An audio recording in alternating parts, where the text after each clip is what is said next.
ঢাকা ৮ আসনে কারচুপি করেছে তার মজা এখন হাড়ে হাড়ে টের পাচ্ছেন বিএনপির দাপুটে নেতা মির্জা আব্বাস। ঠিক এমনই বিস্ফোরক সব মন্তব্য করে সামাজিক যোগাযোগ মাধ্যমে হেসে লুটুপুটি খাচ্ছেন নেটিজেনরা। শুধু তাই নয়, সমালোচকদের দাবি, আগে থেকে তো পাটোয়ারির হাট চালানোর যন্ত্রণা ছিলই, তার উপর এখন হাতিশ মির্জা আব্বাসের কাঁধে চড়ে বসেছে। তাই বেসামাল হয়ে বিএনপির বাঘা নেতা এখন জ্ঞান হারিয়ে সোজা হাসপাতালের বেডে গিয়ে পড়েছেন। তবে হাসপাতালের বেডে শুয়েও যেন মির্জা আব্বাসের কোনো রেহাই নেই।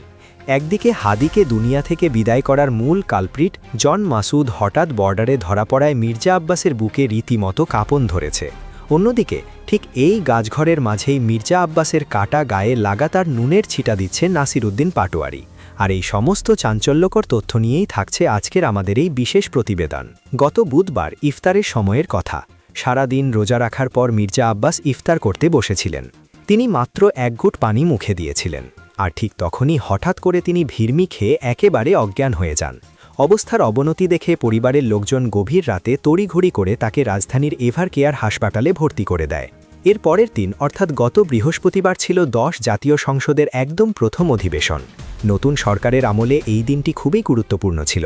প্রধানমন্ত্রী তারেক রহমানের রাজনৈতিক উপদেষ্টা হিসেবে মির্জা আব্বাসের সেখানে থাকাটা খুবই দরকার ছিল, কিন্তু বাঘা নেতারা সেখানে যেতেই পারলেন না। ডাক্তাররা বলছেন তার শারীরিক অবস্থা খারাপ বা প্রেশার কমে গেছে, কিন্তু সাধারণ মানুষ আর রাজনৈতিক বিশ্লেষকরা খুব ভালো করেই বুঝতে পেরেছেন যে এই জ্ঞান হারানো কোনো সাধারণ শারীরিক ব্যাপার নয়। মির্জা আব্বাস আসলে ভয়ঙ্কর এক মানসিক চাপে পড়ে খাবি খাচ্ছেন। সোজা ভাষায় বলতে গেলে তার ডান কাঁধে শহীদ হাদির অদেখা হিসাব আর বাম কাঁধে নাসিরউদ্দিন পাটোয়ারি দেওয়া বিশাল যন্ত্রণা তাকে একেবারে নাস্তানাবুদ করে ছেড়েছে। এই বিশাল ঝামেলার গ্যারাকলে পড়ে তার রীতিমতো ঘাম ছুটে গেছে। রাজনীতির মাঠে তিনি একসময় কথায় কথায় বাজিমাত করতেন। তিনি এখন হাসপাতালে শুয়ে চোখে সর্ষে ফুল দেখছেন। পরিস্থিতি এমন এক খারাপ জায়গায় পৌঁছেছে যে নিজের পিঠ বাঁচানোই এখন তার জন্য অনেক বড় ব্যাপার হয়ে দাঁড়িয়েছে। আদতে মির্জা আব্বাস ভেবেছিলেন তিনি জিতে গেছেন, তার আর কোনো বাধা নেই, কিন্তু এখন তিনি বুঝতে পারছেন যে তিনি কত বড় ফাঁদে পড়েছেন। হাসপাতালের বিছানায় শুয়ে মির্জা আব্বাস যখন যন্ত্রণায় ছটফট করছেন আর নিজের ভবিষ্যৎ নিয়ে আমতা আমতা করছেন, ঠিক সেই সময়ে নাসিরউদ্দিন পাটোয়ারি তার কাটা ধায়ে একেবারে নুনের ছিটা দিয়ে দিয়েছেন। ক্যামেরার সামনে এসে পাটোয়ারি এমন সব কথা বলেছেন যা শুনে মির্জা আব্বাসের তো হাসপাতালে বসেই তেলে বেগুনে জ্বলে ওঠার কথা। প্রথমে পাটোয়ারি খুব মিষ্টি করে মির্জা আব্বাসকে নিজের সহযোদ্ধা বলে ডাকেন এবং তার সুস্থতা কামনা করেন, কিন্তু এই মিষ্টি কথার পরেই তিনি একেবারে হাটে হাড়ি ভেঙে দেন। মানে পাটোয়ারি সরাসরি বর্তমান সংসদকে খিচুড়ি সংসদ বলে চরম অপমান করেন। তিনি খুব সহজ কথায় বুঝিয়ে দেন যে এই সংসদে রাষ্ট্রপতি বসে আছেন এক দলের, প্রধানমন্ত্রী আরেক দলের, আর বিরোধী দল অন্য আরেক পক্ষের। তিনি সাফ জানিয়ে দেন যে এই জগা খিচুড়ি অবস্থা দেশের সাধারণ মানুষ কখনোই মেনে নেবে না। শুধু তাই নয়, তিনি প্রধানমন্ত্রী তারেক রহমানকেও ছাড়েননি। পাটোয়ারির ভাষ্যমতে তারেক রহমান দিল্লির কাছে মাথা নত করেছেন এবং তার হাত ধরেই দেশে পুরনো লোকদের পুনর্বাসন শুরু হয়েছে। মূলত পাটোয়ারি খুব ভালো করে জানেন কিভাবে প্রতিপক্ষকে সাইজ করতে হয়, আর ঠিক সেটাই তিনি ক্যামেরার সামনে দাঁড়িয়ে করে দেখিয়েছেন। তবে পুরো ভেতরের কাহিনী বুঝতে হলে আমাদেরকে একটু পিছনে ফিরে ঢাকা ৮ আসনের সেই তুমুল লড়াইয়ের দিকে তাকাতে হবে। এই আসনে আব্বাসের সামনে সবথেকে বড় বাধা ছিলেন ইনকিলাব মঞ্চের প্রিয় মুখ শহীদ ওসমান হাদি। কিন্তু তাকে যখন দুনিয়া থেকে চিরতরে বিদায় করে দেওয়া হলো, তখন সবাই ভেবেছিল এবার হয়তো মির্জা আব্বাসের কেল্লা ফতে হয়ে গেছে, তার রাস্তা একেবারে পরিষ্কার হয়ে গেছে বলে তিনি নিজেও খুব খুশি ছিলেন। ঠিক তখনই সবাইকে চমক দিয়ে সেখানে সকলে প্রতীক নিয়ে দাঁড়িয়ে যান নাসিরউদ্দিন পাটোয়ারি। মির্জা আব্বাস এবং তার দলের লোকেরা ভেবেছিলেন এই তরুণ ছেলেকে তারা খুব সহজেই পাত্তা না দিয়ে হারিয়ে দেবেন, কিন্তু নির্বাচনের মাঠের ফল হলো একেবারে অন্যরকম। নানা রকম চালবাজি করার পরও মির্জা আব্বাস ওই আসনে জিততে পারলেন মাত্র ৪,৯৮০ ভোটের অতি সামান্য ব্যবধানে। এত বড় একজন পুরনো নেতার জন্য এর চেয়ে চরম লজ্জা আর কী হতে পারে, তা নিয়ে তখন থেকেই সব জায়গায় কথা হচ্ছে।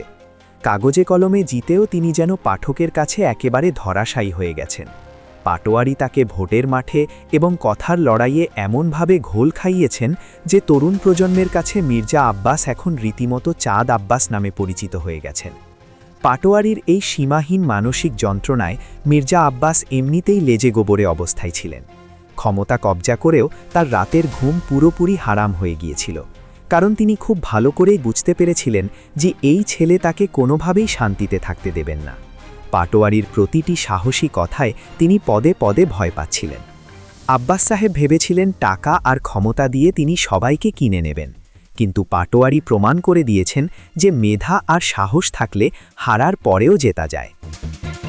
আর ঠিক এই সমস্ত ঝামেলার মাঝেই মাত্র 2 দিন আগে ঘটে গেল রাজনীতির মাঠের সবচেয়ে চাঞ্চল্যকর ঘটনা। ইনকিলাব মঞ্চে শহীদ হাদিকে যারা প্রকাশ্যে অকেজো করে দিয়েছিল, তাদের মূল কালপ্রিট ডন ফয়সাল করিম মাসুদ হঠাৎ করেই ভারতের পশ্চিমবঙ্গের বনগাঁ বর্ডারে ধরা পড়ে গেছে। আর এই মাসুদ ধরা পড়ার খবর শোনার পর থেকেই সাধারণ মানুষের মনে নানা প্রশ্ন উকি দিচ্ছে। আর এই গুঞ্জনের কারণেই মির্জা আব্বাসের বুকে রীতিমতো কাঁপন ধরেছে, কারণ সাধারণ মানুষ এখন নতুন করে সব হিসাব মেলাতে শুরু করেছেন। সবার মনে একটাই প্রশ্ন, ঢাকা 8 আসনে নিজের রাস্তা পরিষ্কার করতে মির্জা আব্বাস তলে তলে কলকাঠি নেড়েছিলেন কিনা? হাদিকে পরপারে পাঠিয়ে দেওয়ার সেই শয়তানি চালের পেছনে তার কোনো হাত ছিল কিনা সন্দেহ এখন সবার মনে জোরালো হচ্ছে, কারণ মাথার ওপর নগদ 50 লাখ টাকার বিশাল পুরস্কার। আর এত বড় একটা মামলা থাকার পরও মাসুদ কোন সাহসে বর্ডার পার হয়ে দেশে ঢোকার কথা ভাবল, তা নিয়ে সবাই অবাক। তাকে কি তবে নতুন ক্ষমতায় বসা কোনো বড় নেতা গ্রিন সিগন্যাল দিয়েছিল দেশে ফেরার জন্য? সাধারণ মানুষ আর সমালোচকরা এখন দুয়ে দুয়ে 4 মেলাতে চাইছেন। তারা ভাবছেন মির্জা আব্বাসই হয়তো নিজের পথের সবচেয়ে বড় কাটা সরাতে নিজের মতো করে ঘুঁটি সাজিয়েছিলেন। আর এখন মাসুদ বর্ডারে ধরা পড়াতেই এই সমস্ত গুঞ্জন আরও ডালপালা মেলেছে। এই ভয়ঙ্কর গুঞ্জনের গ্যারাকনে পড়েই মির্জা আব্বাসের আজ এমন মেরে যাওয়ার মতো অবস্থা তৈরি হয়েছে। তিনি বুঝতে পারছেন না এখন কিভাবে এই জল্পনা কল্পনার গুঞ্জন থেকে বেরোবেন। তবে পুরো ঘটনা এখন আর কেবল ঢাকা 8 আসনের মধ্যে আটকে নেই। সারা দেশের মানুষ এই গুঞ্জনের দিকে কড়া নজর রাখছে। একদিকে যেমন পাটোয়ারি লাগাতার আক্রমণ মির্জা আব্বাসকে নাস্তানাবুদ করে ছাড়ছে, অন্যদিকে তেমনই হাদিসটির চাঞ্চল্যকর মোড় পুরো দেশের রাজনীতিতে এক নতুন বিতর্কের জন্ম দিয়েছে। সবাই বলছেন মির্জা আব্বাস এতদিন ধরে যে পেশি শক্তির দাপট দেখিয়ে এসেছেন, তার দিন এখন পুরোপুরি শেষ। নতুন প্রজন্মের তরুণ নেতারা আর তাদের এই পুরনো চালবাজি এবং ক্ষমতা দখলের খেলা মেনে নেবে না। পাটোয়ারি প্রমাণ করে দিয়েছেন যে শুধু সাহস আর কথার জোরে একজন বাঘা নেতাকে কিভাবে কোণঠাসা করা যায়। আর ঠিক এই কারণেই মির্জা আব্বাস এখন ভেতরে ভেতরে চরম আতঙ্কে ভুগছেন। তিনি হয়তো ভেবেছিলেন যে পুরনো খোলস পাল্টে নতুন সরকারের ভেতরে তিনি নিজের সব কাজ চিরতরে রফাদফা করে দেবেন, কিন্তু ডন মাসুদের এই হঠাৎ ধরা পড়া যেন তার জন্য এক নতুন চিন্তার কারণ হয়ে দাঁড়িয়েছে। মির্জা আব্বাস হয়তো ছক কষেছিলেন জেহাদি ঈশ্বর, এই গুঞ্জন থেকে তিনি খুব সহজেই পার পেয়ে যাবেন এবং কেউ তাকে ধরতে পারবে না। কিন্তু এখন পরিস্থিতি এমন জায়গায় পৌঁছেছে যে তাকে রীতিমতো মানুষের প্রশ্নের মুখে পড়তে হচ্ছে।